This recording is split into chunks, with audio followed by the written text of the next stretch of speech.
This is the Start of Hacking Masterclass tutorial. In this video, we will install and set up Kali Linux in VirtualBox using latest Kali Linux image. So, let's start. First go to VirtualBox website, download the setup file. As I am using Windows 11, I am downloading the Windows setup file. You need to install it, as I have already installed the VirtualBox, so let's start the configuration for Kali Linux, but before that we need Kali Linux image. So go to this link, I have given links in description, where you can find the latest image of Kali Linux by ZSecurity.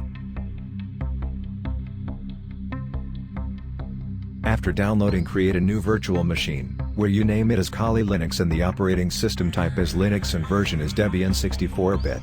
Now, set the memory size, I am using 4 GB, then set the virtual hard disk, which you have downloaded previously, that is the Kali Linux image. If you can't find those image, you can go to Add option and give the suitable location of that image. OK, done. After the setup, you can go to Settings, System and Processor and set the processor to at least 2 CPU. I am using 4 CPU, then go to Video Memory and set it to maximum possible.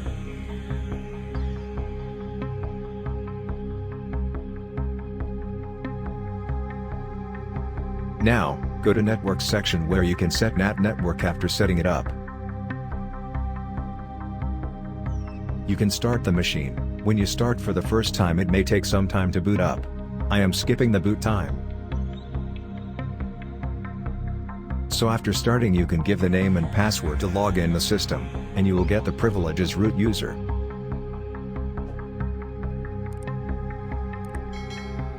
Now open the terminal and check the user and privilege with respective commands.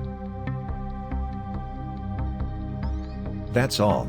Now we are good to go and start the hacking with Kali Linux. If you like this video, like and subscribe our channel, and help us to grow on YouTube. Thank you.